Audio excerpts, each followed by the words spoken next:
اعوذ باللہ من الشیطان الرجیم بسم اللہ الرحمن الرحیم۔ خواتین و حضرات السلام علیکم ورحمۃ اللہ وبرکاتہ مغفرتہ۔ پروگرام احکام شریعت فقہ حنفی سے متعلقہ مسائل کے ساتھ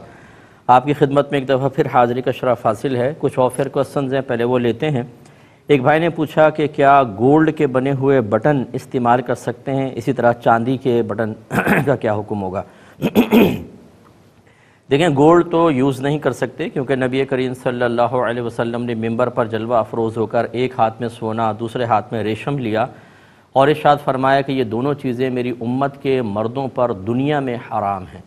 تو لہذا جب مطلقاً سونے کو حرام قرار دے دیا تو کسی بھی شکل میں اس کا استعمال جائز نہیں ہوگا۔ باقی رہی چاندی کا لیے نبی کریم صلی اللہ علیہ وسلم نے بطور زیور صرف ایک انگوٹھی کی اجازت دی، وہ بھی 4.5 ماشا سے کم وزن کی ہو۔ اس کے علاوہ چاندی کو حرام نہیں کیا، اس لیے اس کی گنجائش نکل سکتی ہے کہ چاندی کے بٹن استعمال کر لیں، اگرچہ نہ کریں تو یہ زیادہ بیسٹ ہے کہ اگر مطلقاً اس کو چاندی کو بھی زیور میں لے لیا جائے اور بٹنوں کو بھی چونکہ زینت کے لیے استعمال کرتے ہیں اس حکم میں لے لیں، لیکن بہرحال اس کا حکم اس طرح سونے کی طرح نہیں ہوگا کیونکہ وہاں مطلقاً نبی کریم صلی اللہ علیہ وسلم نے اس کے استعمال کو منع کیا۔ خلاصہ کلام یہ ہے کہ گولڈ کے بٹن تو بالکل یوز نہ کریں، چاندی کے بھی نہ کریں تو بہتر ہے، لیکن کوئی کرے گا تو اس کا حکم سخت نہیں ہوگا۔ ایک فرماتے ہیں کہ کسی نے خواب میں اپنی زوجہ کو طلاقیں دے دیں، آنکھ کھلی تو پتہ چلا خواب ہے، تو کیا خواب کی طلاقیں واقع ہوتی ہیں؟ تو نہیں واقع ہوتی، بلکہ اگر نیند میں بعضوں کو بڑبڑانے کی عادت ہوتی ہے، اگر وہ سو رہا ہے، واقعی سو رہا ہے اور زبان سے وہ الفاظ طلاق ادا کر دے تو یہ واقع نہیں ہوں گی، کیونکہ جب انسان حالت نیند میں ہوتا ہے تو اس کی عقل سلامت نہیں ہوتی، اور جب عقل سلامت نہ ہو اور انسان اس وقت الفاظ طلاق ادا کرتا ہے تو وہ طلاق واقع نہیں ہوتی، جیسے پاگل اور مجنون کی واقع نہیں ہوتی ہے۔ تو خواب کی طلاق کا کوئی اعتبار نہیں ہے۔ ایک یہ کہتے ہیں کہ غیر مسلم سے مچھلی خریدنا کیسا ہے؟ کیونکہ دیگر جانوروں میں تو ذبح کا مسئلہ ہوتا ہے، مچھلی میں تو نہیں ہے، تو کیا ہم غیر مسلم سے خرید سکتے ہیں؟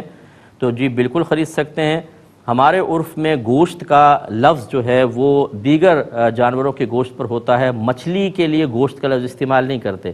اس لیے اگر کوئی کہے کہ 1 کلو گوشت لا دیں تو کوئی بھی مچھلی خرید کر نہیں لائے گا، مرغی کا گوشت ہوگا، بکرے کا ہوگا یا گائے کا گوشت ہوگا۔ تو کافر کے لیے جو گوشت ہے وہ منع کیا ہے، وہ بھی ذبح کی وجہ سے، کیونکہ وہ تکبیر نہیں پڑھتے ہیں اور اس میں دیگر مسائل ہو سکتے ہیں، لیکن مچھلی میں تو ذبح کا مسئلہ ہی نہیں، نہ اس پر گوشت کا اطلاق ہوتا ہے، تو اس لیے اس کو استعمال کرنے میں یا غیر مسلم سے لینے میں کوئی حرج نہیں ہے۔ ایک یہ کہتے ہیں کہ بعض لوگ فیس بک پر اپنی پکچر وغیرہ اپلوڈ کرتے ہیں، اس پہ بعض لوگ لکھ دیتے ہیں بھی ماشاءاللہ، تو پکچر پہ ماشاءاللہ کہنا کیسا ہے؟ دیکھیں، جو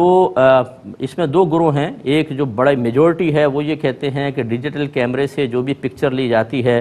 اسی طریقے سے انٹرنیٹ وغیرہ پہ جو پکچرز آپ ڈالتے ہیں، یہ سب جو ہیں حقیقتاً تصویر نہیں ہے بلکہ یہ ڈیٹا ہے جو مطلب پکسلز کی شکل میں ہوتا ہے اور پھر اس کو متشکل کر کے ایک پکچر بن جاتی ہے، لیکن حقیقتاً تصویر ہے نہیں۔ اسی لیے آپ کھول کر دیکھ لیں پورا موبائل، آپ کو کہیں تصویر نظر نہیں آئے گی۔ ان کے نزدیک یہ بالکل جائز ہے، اور جب پکچر ڈالنا جائز ہے تو اس پر ماشاءاللہ کہنے میں کوئی مسئلہ نہیں ہے۔ ہاں، وہ لوگ جو یہ کہتے ہیں کہ یہ پکچر بھی اسی تصویر کے حکم میں ہے جو نبی کریم صلی اللہ علیہ وسلم نے منع فرمایا، تو پکچر کو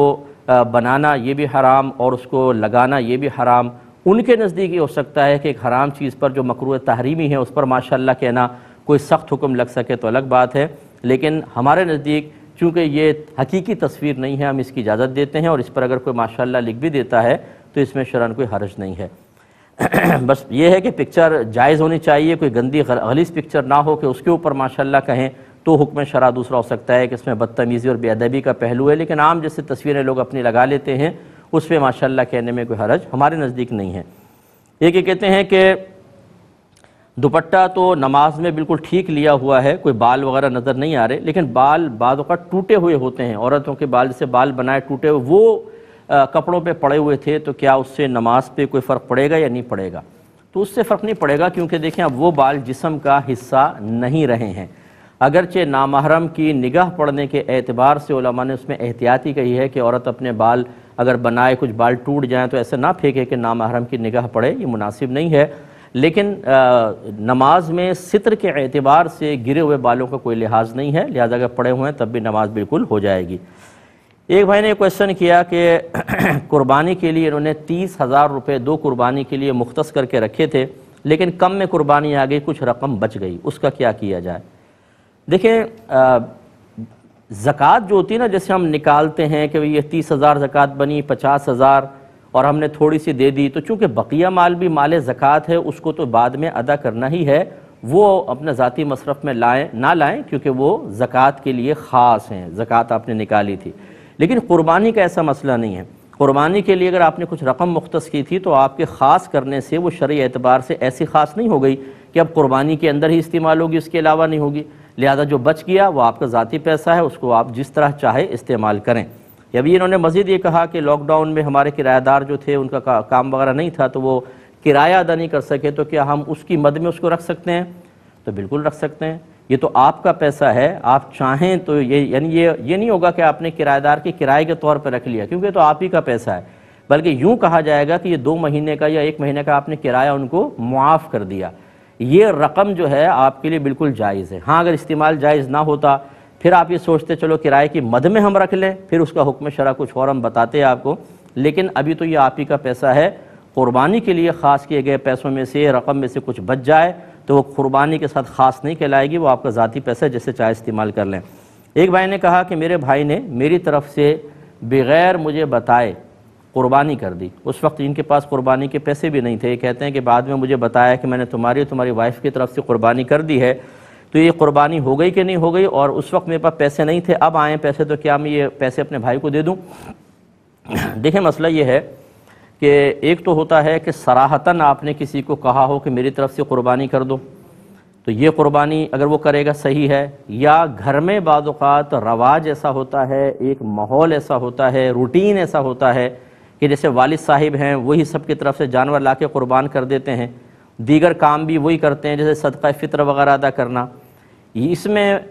پہلی صورت میں تو آپ نے اجازت دے دی تھی، دوسری صورت میں دائمی اجازت ہوتی ہے، کیونکہ ہمیں پتہ ہوتا ہے ذہنی لحاظ سے کہ یہ شخص ہمارے کام کرتا ہے، اس کو کہتے ہیں دلالتاً اجازت دینا۔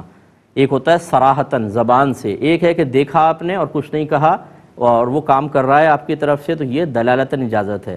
تو جب مالی عبادت کسی کی طرف سے کوئی ادا کی جاتی ہے جیسے زکوٰۃ یا قربانی، اس میں صراحتاً اجازت چاہیے یا دلالتاً چاہیے۔ اب آپ نے یہ خود اگر منہ سے کہہ دیا تھا بھائی کو کہ کریں تو آپ کی قربانی ہوگی، یا پھر گھر کا روٹین ہی ایسا تھا کہ بھائی ہی آپ سب کی طرف سے قربانی ہر سال کیا کرتے تھے، ذہن بنا ہوا تھا،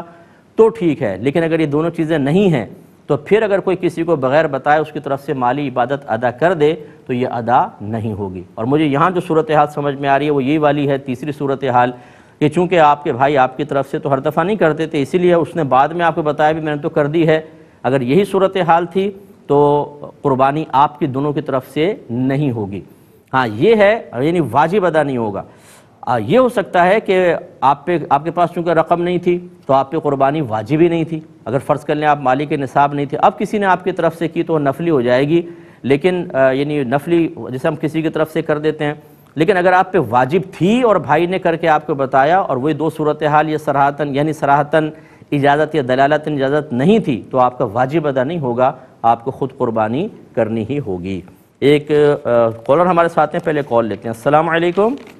السلام علیکم۔ جی وعلیکم السلام۔ مفتی صاحب 3 سوال ہیں۔ پہلا سوال یہ ہے کہ دیندار لڑکا یا لڑکی کی شادی کیا اس بنیاد پر غیر دیندار سے کی جا سکتی ہے کہ شادی کے بعد خود ہی دین سکھا لیں گے؟ تو لوگ کہتے ہیں ایسے دیکھنا نہیں چاہیے، بعد میں سکھانا ہوگا تو خود ہی سکھا لیں گے، کیا ایسا کرنا صحیح ہے؟ اور دوسرا سوال یہ ہے کہ ایسے مقامات جہاں پہ اللہ کا عذاب نازل ہوا ان جگہوں کو دیکھنے کے لیے کئی گھنٹے سفر کر کے جانا وہاں پہ کیسا ہے؟ ٹھیک ہے۔ اور لاسٹ کوسچن یہ ہے کہ ایسا کہنا کیسا ہے، اے اللہ میری قسمت میں کچھ لکھ یا نہ لکھ، مکہ مدینہ کی حاضری ضرور لکھ دے، اس طرح سے کہنا کیسا ہے، اس حوالے سے رہنمائی فرمائیے گا۔ اچھا، ایک اور کالر ہیں۔ السلام علیکم۔ السلام علیکم۔ وعلیکم السلام۔ جی صاحب، ابھی کچھ دنوں پہلے آپ نے ایک مسئلہ بتایا تھا کہ اگر کسی شخص نے سورہ فاتحہ سے پہلے یا بعد میں یا قرأت کے بعد تشہد پڑھ لی تو سجدہ سہو نہیں ہوگا، تو مثلا اس کی کیا وجہ ہے؟ کیونکہ تشہد پڑھنے سے تو اتصال ٹوٹ جائے گا، اسی طرح اگر کسی نے تشہد کی جگہ سورہ فاتحہ پڑھ لی تو سجدہ سہو ہوگا، تو اس کی بھی وجہ بیان فرما دیں، بڑی مہربانی ہوگی۔ السلام علیکم۔ جی میں بتا تو انشاءاللہ۔ ایک کوشچن یہ تھا کہ یہ پولیو ویکسین، انہوں نے بتایا کہ ہمارے علاقے میں پولیو ویکسین والے آتے ہیں، ویسے تو ان کی ڈیوٹی ہوتی ہے کہ گھر گھر جا کر یہ پولیو کے قطرے پلائیں اور اس کی باقاعدہ ان کو تنخواہ بھی ملتی ہے، لیکن وہ ایسا کرتے ہیں کہ ہمارے ادھر آ کر مسجد میں اعلان کروا دیتے ہیں کہ سب اپنے بچوں کو لے آؤ، لوگ لے آتے ہیں، وہیں پر وہ پولیو ویکسین ان کو پلا دیتے ہیں یا لگا دیتے ہیں، قطرات پلاتے ہیں غالباً۔ تو یہ کہتے ہیں کہ اس طرح مسجد میں پولیو کے قطرے پلانے کا اعلان کرنا شرعاً کیسا ہے؟ دیکھیں پہلی بات تو یہ کہ اگر واقعی ان کے اوپر یہ ان کی ڈیوٹی ہے کہ گھر گھر جا کر ہی پلائیں اور پھر وہ سستی کر کے ایک جگہ لوگوں کو جمع کر لیتے ہیں اور پلاتے ہیں، اور اس میں یقینی سی بات ہے کہ بہت سے لوگ سستی کر کے نہیں آتے ہوں گے، بچوں کو قطرات وغیرہ نہیں پلواتے ہوں گے اور ریکارڈ بھی نہیں بنے گا اس طریقے سے خاص طور پہ، تو یہ اپنے کام میں کوتاہی ہے، اس میں یہ عملہ گناہگار ہوگا، ان کو خیال کرنا چاہیے کیونکہ یہ ڈیوٹی میں کوتاہی ہے اور اپنی ڈیوٹی کو پورا ادا نہ کرنا اور سیلری پوری لینا، اس میں یہ گناہگار ہوں گے، پہلی بات یہ۔ دوسری بات یہ ہے کہ جس علاقے میں مساجد میں اس قسم کے اعلانات کا رواج ہو وہاں کر سکتے ہیں، جیسے بچوں کی گمشدگی کے اکثر اعلان آپ مسجدوں کے اندر سنیں گے، لیکن اس میں بھی ضروری ہے کہ مسجد کے باہر اعلان ہو، مائک باہر ہو، مسجد کے اندر نہ ہو۔ اس کی تھوڑی سی وضاحت مزید کریں گے ایک مختصر سے بریک کے بعد۔ بسم اللہ الرحمن الرحیم۔ تو آپ کی خدمت میں گزارش کر رہے تھے کہ مساجد میں اعلان کی دو صورتیں ہو سکتی ہیں، ایک یہ کہ مسجد کے ہال میں ہی مائک پڑا ہوتا ہے، وہاں پہ کھڑے ہو کر اعلان کرنا، یہ تو منع ہوتا ہے کیونکہ نبی کریم صلی اللہ علیہ وسلم نے ارشاد فرمایا کہ اگر کوئی اپنی گمشدہ چیز کا اعلان مسجد میں کر رہا ہو تو تم یوں دعا کرو اس کے لیے، اس کے خلاف دعا کرو کہ اللہ تجھے وہ چیز نہ ملائے کیونکہ مسجدیں اس کے لیے نہیں بنی۔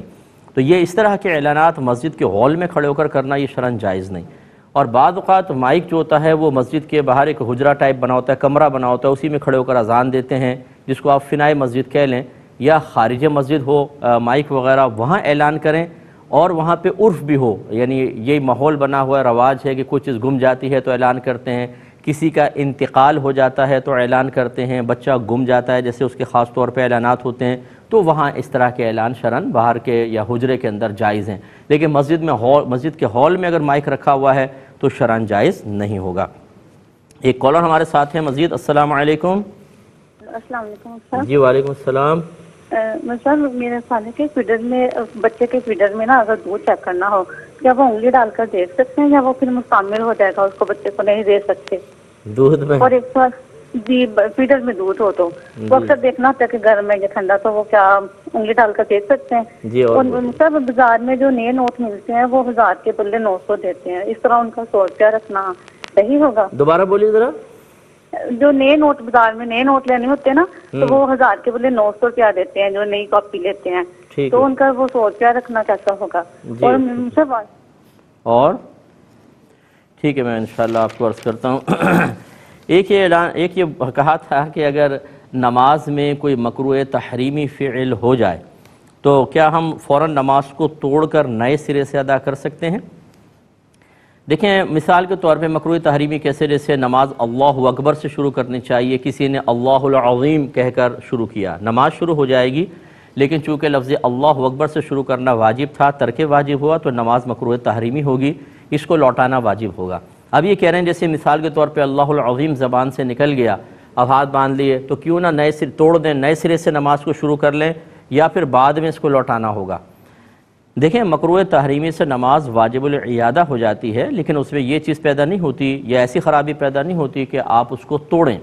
یعنی یہ نماز توڑنے کے لیے کوئی شرعی عذر نہیں ہے، آپ نماز کو کمپلیٹ کریں، پھر کبھی زندگی میں موقع ملے تو اس کو دوہرا لیں۔ بہت مخصوص صورتیں ہوتی ہیں کہ جب آپ تکبیر لگاتے ہیں سمجھ لیں تو اللہ تبارک و تعالیٰ سے آپ کے خاص تعلق شروع ہو جاتا ہے، جس کو ہم عمومی طور پر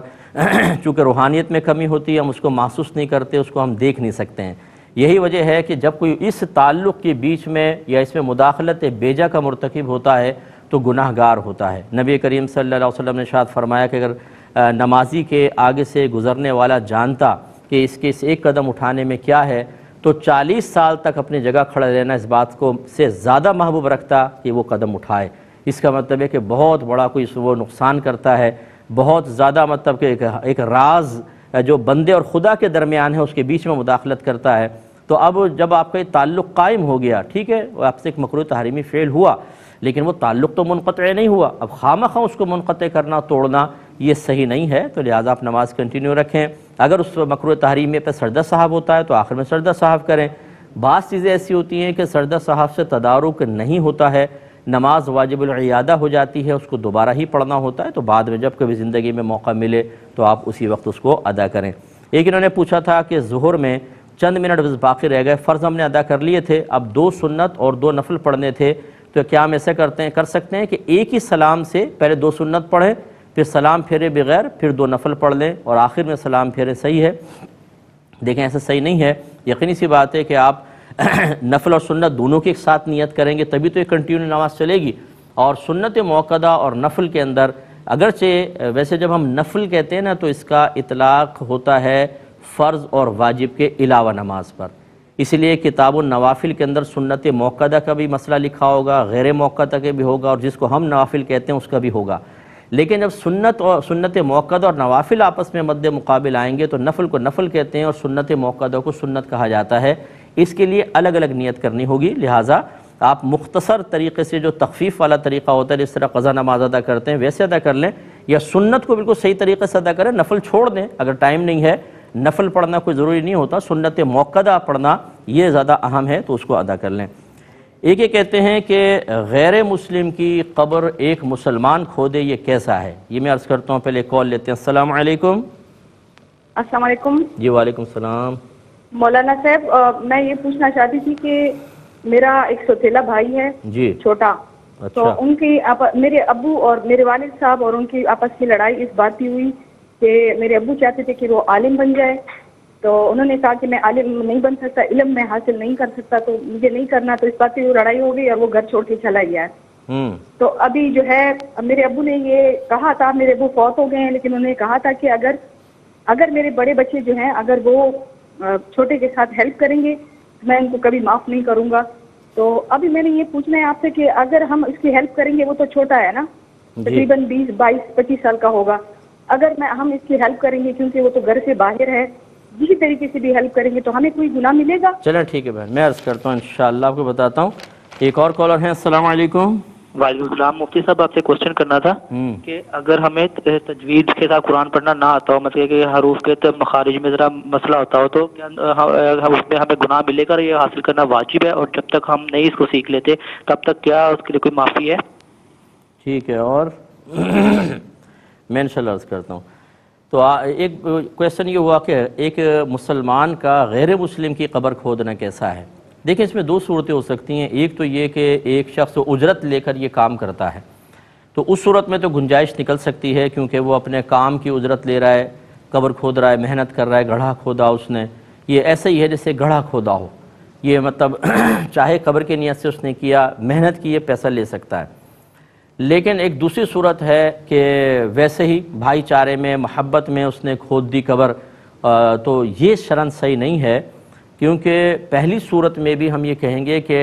فتوے کے اعتبار سے تو جائز ہے، لیکن تقوی کے اعتبار سے اور مزاج شرع کے اعتبار سے ایسا مقام کہ جہاں غیر مسلمین کی قبریں ہوں اور جہاں خاص طور پہ غیر مسلم کو دفن کیا جانا ہو، وہاں معذرت کے ساتھ اللہ تبارک و تعالیٰ کی رحمت کو نزول نہیں ہوتا، اس کے مخالف چیز کا نزول ہوتا ہے، کیونکہ اس تمام معذب قبریں ہوتی ہیں، ان پہ شدید عذاب ہو رہا ہوگا،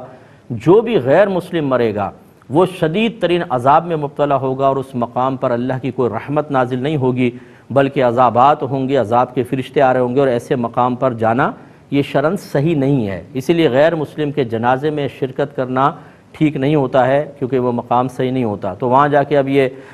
چاہے پیسے لے کے قبر کھودے، اگرچہ فی نفسی ہی شرعاً جائز ہے، جیسے میں نے کہا کہ اجارہ ہے، وہ پیسے لے کے کر رہا ہے، لیکن نہ جانا بہتر ہے، لیکن بھارت کر سکتا ہے۔ لیکن ویسی اگر محبت میں جا رہا ہے، مروت میں، اور ویسی قبریں کھود رہا ہے، اس کی شرعاً بالکل اجازت نہیں ہوگی کہ ایسے مقام پر جہاں اللہ تبارک و تعالیٰ، جو اللہ کے غضب کا مقام ہو، اللہ تعالیٰ ناراض ہو ان لوگوں سے اور ان پہ عذاب نازل ہو رہا ہو، وہاں پر محبتوں کے اظہار کرنا اور پھر اس طرح کی تقریب میں شرکت کرنا شرعاً بالکل جائز نہیں ہے۔ ایک یہ ابھی والے کویسچن لے لیتے ہیں۔ انہوں نے کہا کہ کوئی دیندار لڑکا ہو، گھر والے لڑکی ڈھونڈتے تو غیر دیندار لے آتے ہیں، کہتے ہیں بعد میں دین سکھا لیں گے، اور اسی طرح دیندار بچی کا ایک عام لڑکے سے نکاح کرنا کہ بعد میں دین سیکھ لے گا، یہ صحیح ہے یا نہیں ہے؟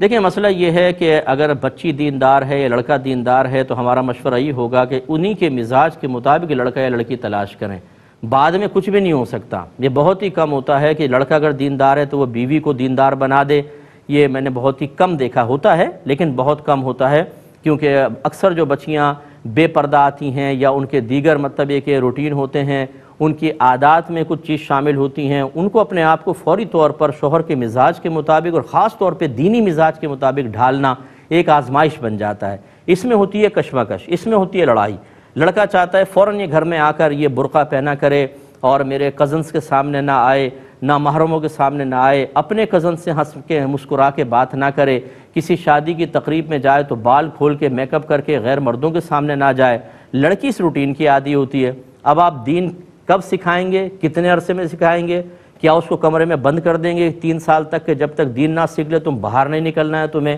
ایسا تو نہیں ہوگا. لڑائی جھگڑا فتنہ فساد. ایسی جو دیندار بچی ہوتی ہے غیر دیندار کے ساتھ آپ نکاح کر دیں. لڑکی تو ویسے ہی ماتحت ہوتی ہے، اکثر شوہر ہی غالب ہوتے ہیں اور وہ شوہر وہ کہے کہ نہیں تمہیں پردہ نہیں کرنا، شوہر خلاف شرع کام کر رہا ہو. لڑکی چاہتی ہے نماز پڑھیں، شوہر نماز نہیں پڑھ رہا. کتنی بچیاں ایسی ہوتی ہیں جو ہمیں جل کے کڑ کے کہتی ہیں، میں شوہر کو کہتی ہوں نماز پڑھو، حرام نہ کماؤ، لیکن وہ گھر میں حرام کما کے لا رہا ہے. تو خدا را ہم یہ آپ کو مشورہ دیں گے ایسا نہ کریں، یہ بے جوڑ کی شادیاں نہ کریں. اس سے بعد میں بڑی کشمکش ہوتی ہے. اور یہ کہنا کہ بعد میں دین سکھا لیں گے، آپ پہلے کیوں نہیں دین سکھا لیتے؟ انہیں کہیں کہ دین سیکھیں. جو ابھی دین سیکھنے کے لیے تیار نہیں ہو رہا، شادی کے بعد کہاں سے ہو جائے گا؟ تو یہ صرف اپنے من کو سمجھانے والی بات ہے. اپنے بچوں کو ضرور دیندار بنائیں. کوشش کریں کہ سامنے والوں کو بھی آپ ایسے ہی مطلب ایک رشتے قائم کریں جو دیندار لوگ ہوں، تاکہ مینٹلٹی ملے اور ایک دوسرے سے لڑائی جھگڑے کی فضا پیدا نہ ہو. ورنہ بڑی شدید قسم کی کشمکش پیدا ہوتی ہے. جو دین کے قریب ہوتا ہے، جو اللہ کے قریب ہوتا ہے، جو آخرت کو ہمیشہ پیش نظر رکھتا ہے، وہ جب ایک بے عمل کے ساتھ ہوگا اتنی تکلیف ہوتی ہے کچھ انتہا نہیں. وہ گالیاں بک رہا ہے شوہر، بچی دیندار ہے، وہ فلمیں ڈرامے الٹی سیدھی حرکتیں کر رہا ہے، لڑکیوں سے دوستی کی ہوئی ہے، اور اسی طریقے سے نماز نہیں پڑھتا ہے، خراب قسم کے دوستوں کے ساتھ بیٹھتا ہے. لڑکی کیسے دین سکھائے گی اس کو؟ جلتی رہتی، کڑتی رہتی ہے، گھر میں حرام کما کے لا رہا ہے، اسی کا کھانا بن رہا ہے، اسی کے لباس خرید کر دے رہا ہے. اب آپ نے کہا جی دین سیکھ لے گا بعد میں، کیسے سیکھے گا بھائی جان؟ تو اس لیے یہ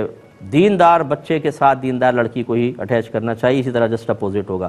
ایک مختصر سے بریک پہ جائیں گے، ہمیں یقین ہے آپ ہمارے ساتھ ہی رہیں گے. بسم اللہ الرحمن الرحیم. ایک یہ آفر پہلے میں کویسچن لے لیتا ہوں. یہ پچھلے پروگرام میں بھی کسی نے دیا تھا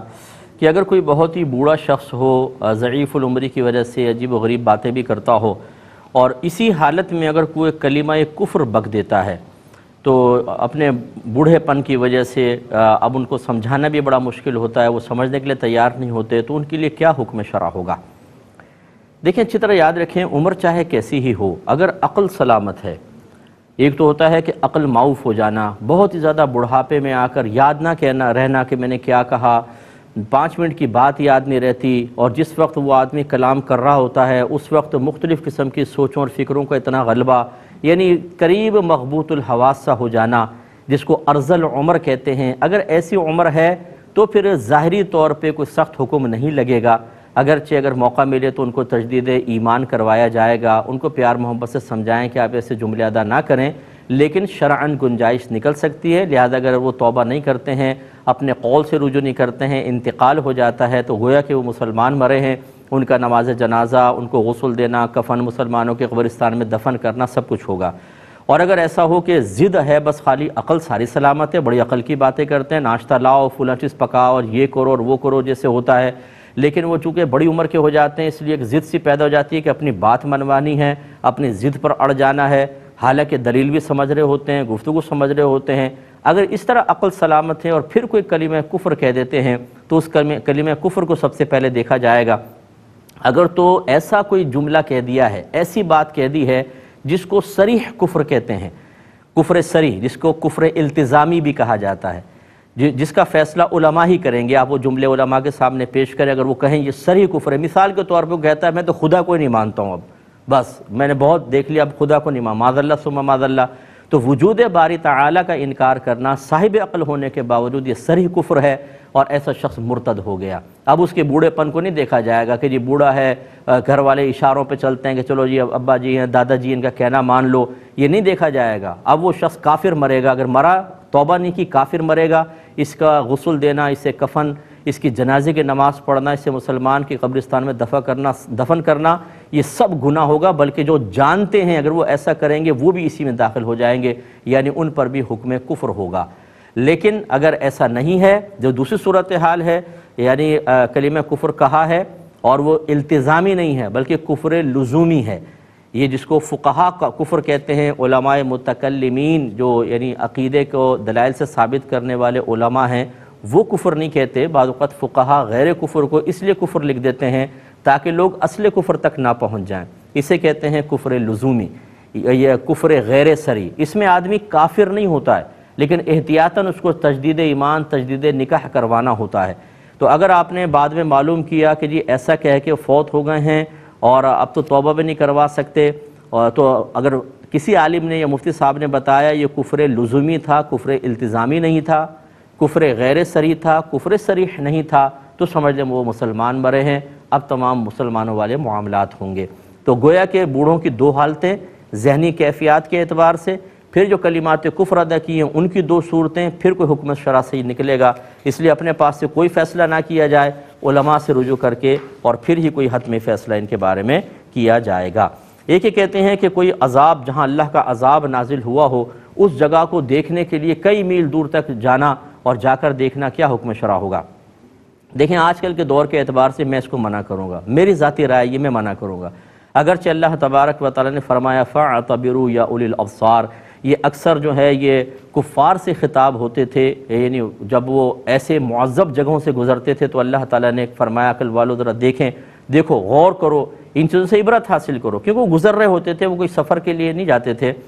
میں اسے کیوں منع کر رہا ہوں؟ اس لیے کہ آج مسلمان قرآن سننے کے لیے تیار نہیں، حدیث سننے کے لیے تیار نہیں، آپ اللہ تعالیٰ کے عذاب کی آیات سنائیے، جہنم کی کھیکی کھیکی کرتے رہتے ہیں، فجر کی نماز قضا ہو جائے، کبھی بھی میں نے افسوس کرتے ہوئے میری زندگی میں ایسا کوئی آدمی نہیں آیا کہ اس کا منہ بن گیا ہو چھوٹا سا، اسی کا 5000 روپے کا نوٹ گر جائے اتنا سا منہ نکل آئے گا، کھانے کو دل نہیں چاہے گا، ناشتے کو سائیڈ میں کر دے گا، پریشان بیٹھا ہوا ہے، بار بار ادھر ادھر دیکھے گا، شاید 500 کا نوٹ یہاں پڑا نظر آ جائے، 5000 کا یہاں نظر آ جائے، وہاں نظر آ جائے، کیفیات ہی بدل جائیں۔ یہ سفر کر کے جا رہا ہے کہ میں وہاں جاؤں اور دیکھوں کہ کیا عذاب نازل ہوا تھا، جسٹ فار انجوائمنٹ۔ شیطان بھی ہنستا ہوگا ایسے لوگوں پر کہ جا رہے ہیں وہاں پر، یہاں پر اللہ عبرت حاصل نہیں کر رہے، جنازوں میں ہنستے رہتے ہیں، قبروں پہ جا کے بیٹھ جاتے ہیں، گھر میں جنازہ ہوتا ہے وقتی طور پر روتے ہیں، 2 منٹ بعد یہ روٹی آتی ہے، کھانا آتا ہے تو ایسے ٹوٹ پڑتے ہیں بوٹیوں کے اوپر کہ مردہ بھی قبر میں کہتا ہوگا بھائی تو یہ کیا کر رہے ہو تم لوگ، اصالِ ثواب چھوڑ کے تم لوگ بوٹیوں میں لگ گئے،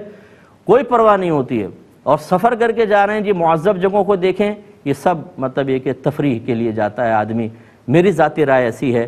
جانے کی کوئی حاجت نہیں ہے ایسی جگہ، بلکہ میرے آقا صلی اللہ علیہ وسلم جب کسی ایسی بستی کے پاس سے گزرتے تھے جہاں پہ عذاب نازل ہوا ہے تو میرے آقا فرماتے تھے تیزی سے سواریوں کو تیز کرو، اس عذاب کی جگہ پر ہم نہیں ٹھہریں گے۔ آپ تیزی سے اس فاصلے طے کر کے وہاں سے نکل جایا کرتے تھے، اس لیے اپنی سوچ اور فکر کو تبدیل کرنے کی ضرورت ہے۔ یہ کہتے ہیں کہ کوئی اگر یوں کہے اللہ تعالیٰ میری قسمت میں کچھ لکھ نہ لکھ، حاضری مدینہ اور مکہ لکھ دے، ایسا کہنا کیسا ہے؟ دیکھیں وہی کہے گا کہ جو مطلب بیچارہ محبت اور عشق کی راہ پہ چلنے کا دعوے دار ہے لیکن اس کا اہل نہیں ہے، کیونکہ دین سیکھا نہیں ہوا۔ قسمت کوئی ابھی کوئی لکھے گا اللہ تبارک و تعالیٰ، وہ تو قسمت کا مطلب اللہ کا ازلی فیصلہ جو اس نے اپنی مخلوق کے لیے کر دیا ہے، فیصلہ پہلے ہو چکا ہے۔ اب وہ کہہ رہا ہے کہ اللہ تعالیٰ تو لکھ دے، میری چاہے اور کچھ نہ لکھ، یہ لکھ دے، یعنی اللہ تعالیٰ معاذ اللہ ثم معاذ اللہ فرشتوں کو قلم دے کے بٹھایا ہوا ہے، آپ یہ دعا کریں گے تو اللہ تعالیٰ فرمائے گا چلو اچھا مدینہ مانگ رہے اس کی حاضری لکھ دو، فلاں چیز کاٹ دو اس کی، یوں ہوگا؟ یعنی پہلے دین تو سیکھے نا انسان، دین سیکھا نہیں ہوا اور اپنے عشق کا اظہار اور محبت کا اظہار کرنے کی کوشش اور اس میں دوسروں کو متاثر کرنے کی کوشش۔ ہم جیسے لوگ تو پھر مطلب ہنستے ہی ہیں ایسے لوگوں کے اوپر، اور ایسے وہ نعت خوان ہوتے ہیں، یہ نعت گو شاعر جو ہوتے ہیں اکثر یہ غیر عالم ہوتے ہیں، انہیں نہ عقیدے کا پتہ ہوتا ہے نہ کچھ ہوتا ہے، کوئی ناراض نہ ہو اور اس کو شعر میں ڈھال دیں گے اپنے جذبات کو، اور لوگوں میں نعت خوان اس کو اچھے انداز سے پڑھ کر لوگ سمجھتے ہیں یہ عقیدہ ہے، وہ اس کو عقیدے کے طور پہ اختیار کرتے ہیں، اور اتنی گمراہی عام ہوتی ہے جس کو کوئی انتہا نہیں۔ اور ہمارے معاشرے میں یا ہمارے مذہبی حلقے میں بھی کوئی سٹینڈرڈ نہیں ہے، کوئی معیار نہیں ہے کہ بھئی اگر نعت لکھو پہلے ہمیں چیک کرواؤ گے، اس کے بعد پبلک کے اندر پڑھ سکتے ہیں، اگر کوئی شرعی اس میں غلطی ہوگی تو ہم۔ اور نعت گو شاعر جو ہوتا ہے وہ ایسا آسمان پہ پہنچ چکا ہوتا ہے، 2 نعتیں مشہور ہو جائیں اس کے بعد کسی عالم کو چیک کروانا اس کے لیے تو بہت بڑی ذلت اور بے عزتی کی بات ہے۔ اگر کوئی کہہ بھی دے ذرا چیک کروا لو کسی عالم کو، یوں دیکھیں گے گھور کے کہ مجھے کہہ دیا تم نے، تو اسی سے پھر گمراہی عام ہوتی ہے۔ تو یہ میں نہیں کہہ رہا ہوں کہ ہر نعت کو شاعر غلط ہے، ہر ایک غیر عالم ہے، ہر ایک کو شعور حاصل نہیں ہے، ہر ایک غلط شعر لکھ رہا ہے، ایسا نہیں ہے، لیکن پھر بھی ہو بھی رہا ہے بہت کچھ۔ اس لیے جو اچھے سلجھے ہوئے شاعر ہیں،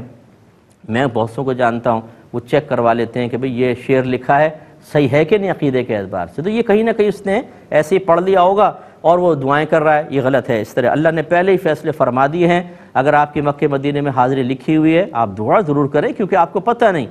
وہ ضرور ہوگی، اور نہیں لکھی لاکھ دعا کریں یا دعا کروائیں، اللہ کے فیصلے نہیں بدلتے، آپ کبھی نہیں جا سکتے مکہ مدینے۔ لہٰذا یہ کہنا جی قسمت میں لکھ نہ لکھ، یہ لکھ دے، قسمت آپ کی لکھی جا چکی ہے۔ میرے آقا صلی اللہ علیہ وسلم فرماتے ہیں کہ اللہ تبارک و تعالیٰ نے مخلوق کی پیدائش سے 50,000 سال پہلے ان کی تقدیریں لکھوا دی تھیں، یعنی لوح محفوظ پہ 50,000 سال پہلے ہماری مخلوق کو پیدا ہونے سے پہلے سب کچھ لکھا جا چکا ہے۔ لیکن اس میں تھوڑی سی تفصیل ہوتی ہے، آپ یوٹیوب پہ جائیں، اس پہ لکھیے گا تقدیر کا بیان بائے مفتی اکمل، اس کو ایک دفعہ سن لیں، ہم نے یہیں پہ کیو ٹی وی پہ بیان کیا تھا، انشاءاللہ آپ کو بڑا ہی نفع ہوگا۔ یہ کہتے ہیں کہ میں نے بتایا تھا کہ اگر کوئی الحمد سے پہلے التحیات پڑھ لے سجدہ صاحب لازم نہیں ہوگا، پوچھا کیوں؟ وجہ اس کی یہ ہے کہ التحیات جو ہے نا یہ ایک ذکر ہے، ایک دعا ہے، اور دعا نبی کریم صلی اللہ علیہ وسلم سے مختلف مقامات پہ پڑھنا ثابت ہے، لہذا دعا ایک اجنبی بالفصل نہیں کہلاتا کہ الحمد شریف پڑھنے میں التحیات کی وجہ سے دیر ہوئی تو سجدہ صاحب ہونا چاہیے، کیونکہ بیچ میں ذکر کرنا میرے آقا صلی اللہ علیہ وسلم سے ثابت ہے، لہذا اس میں سجدہ صاحب نہیں ہوگا۔ دوسرے انہوں نے پوچھا التحیات کی جگہ اگر الحمد پڑھ دیں تو سجدہ صاحب ہوگا، یہ اس لیے کہ میرے آقا صلی اللہ علیہ وسلم نے واضح طور پر حالت قیام کے علاوہ کسی اور جگہ قرآن پڑھنے سے منع فرمایا۔ اس میں چونکہ نبی کریم صلی اللہ علیہ وسلم کی بات کی مخالفت ہوئی، لہٰذا مکروہ تحریمی، اور مکروہ تحریمی پر سجدہ صاحب ہوتا ہے۔ بہن نے بڑے بھولے پن سے کہا بعض اوقات بچے کے جو فیڈر میں دودھ ہوتا ہے وہ گرم ہے یا صحیح ہے، اس کو چیک کرنے کے لیے انگلی ڈال دیتے ہیں تو مستعمل تو نہیں ہو جاتا۔ میری پیاری بہن، مستعمل کا تعلق صرف پانی کے ساتھ ہے، یاد رکھیں، اور کسی لکوڈ کے ساتھ نہیں ہوتا۔ وہ اس لیے ہوتا ہے کہ اس سے طہارت حاصل کرنی ہوتی ہے، ہمیں ایک ایسی نجاست کو دور کرنا ہوتا ہے جو ہمیں نظر نہیں آتی، جس کو نجاست حکمیہ کہتے ہیں۔ بے وضو پن، حالت جنابت، حالت حیض و نفاس، یہ حالتیں نظر نہیں آتی، اس لیے ایک بے وضو آدمی کو کھڑا کریں ایک باوضو کو، اور کہیں بتاؤ کون بے وضو ہے، ہم بتا نہیں سکتے ہیں۔ اس کے لیے ضروری ہے کہ اس طہارت کو حاصل کرنے کے لیے یا اس نجاست کو دور کرنے کے لیے، جس کو نجاست حکمیہ میں کہہ رہا ہوں، غیر مستعمل پانی چاہیے، کیونکہ مستعمل پانی میں پہلے ہی آپ کے ہاتھ کی نجاست دھل کر چلی گئی، اس لیے اس سے طہارت نہیں ہو سکتی ہے، جبکہ دودھ وغیرہ کے اندر اس سے طہارت کو حاصل کرنے کو کوئی تعلق ہی نہیں ہے، لہٰذا پانی کے علاوہ جو لکوڈز ہیں اس کے اندر مستعمل یا غیر مستعمل کا کوئی تصور نہیں، آپ بالکل انگلی سے چیک کر سکتی ہیں۔ باقی میڈیکلی پوائنٹ آف ویو سے الگ بات ہے کہ آپ کی انگلی دھلی ہونی چاہیے، صاف ستھری ہو تاکہ جراثیم نہ پہنچ جائیں، وہ الگ چیز ہے، لیکن مستعمل غیر مستعمل کا تعلق دودھ وغیرہ کے ساتھ نہیں ہوتا ہے۔ ایک انہوں نے پوچھا کہ نئے نوٹ 1000 کے بدلے میں اگر آپ کوئی 900 جیسے لیتے ہیں، 1000 کا 1100 کی گڈی، 1000 کی گڈی دے رہے ہیں، جائز ہے کہ نہیں؟ ہمارے نزدیک بالکل جائز ہے، نوٹ کی بیع جائز ہے، لیکن یہ یاد رکھیے گا کہ فقہ حنفی کی روشنی میں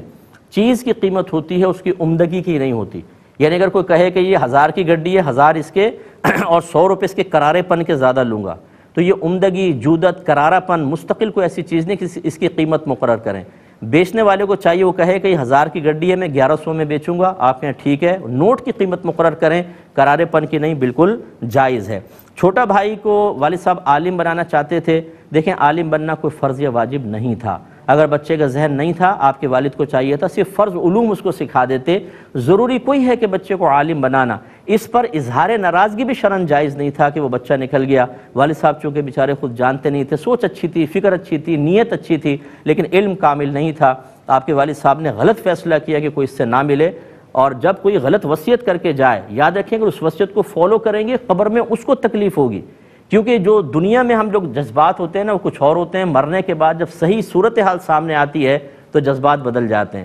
اگر آپ کے والد صاحب کو آج زندہ کر دیا جائے، وہ کہیں گے کہ میری وصیت کو قلعدم کر دو، بچے سے ملو، قطع رحمی حرام ہے، تو مجھے بعد میں جا کے پتہ چلا، لہٰذا آپ چھوٹے بھائی کے ساتھ شفقت کا معاملہ کریں، کوئی گناہ گار نہیں ہوں گے، جائز ہے۔ تجوید سیکھنا واجب ہوتا ہے، نعت سیکھنا اس صورت میں ضرور گناہ ہوگا جب آپ ایسے کوئی الفاظ ادا کرتے ہیں یا قرآن اس انداز سے پڑھتے ہیں کہ معانی تبدیل ہو جاتے ہیں، اس لیے سیکھنا بہت ہی ضروری ہے۔ ایک بس ایک آخری بات، گڈ ول کی قیمت لینا کیسا ہے؟ کسی نے پوچھا تھا کہ ہم دکان جو ہے وہ مثلا 1 لاکھ کی ہے لیکن اچھی چل رہی ہے تو اس کے 50,000 زیادہ لینا. جسے میں نے ابھی آپ کو سمجھایا فقہ حنفی میں گڈ ول کی وغیرہ کی کوئی قیمت نہیں ہوتی، لیکن چلیں یہ بعد میں لے لیں گے، ٹائم بالکل کم ہے. نیکسٹ انشاءاللہ ویک آپ سے ملاقات ہوگی. اپنے میزبان کو KTV کی پوری ٹیم کو اجازت مرحمت فرمائیں. آپ ہمارے لیے دعا کریں، ہم آپ کے لیے دعا گو ہیں. اللہ تعالیٰ آپ کو خوش رکھے، آمین. وآخر دعوانا ان الحمدللہ رب العالمین.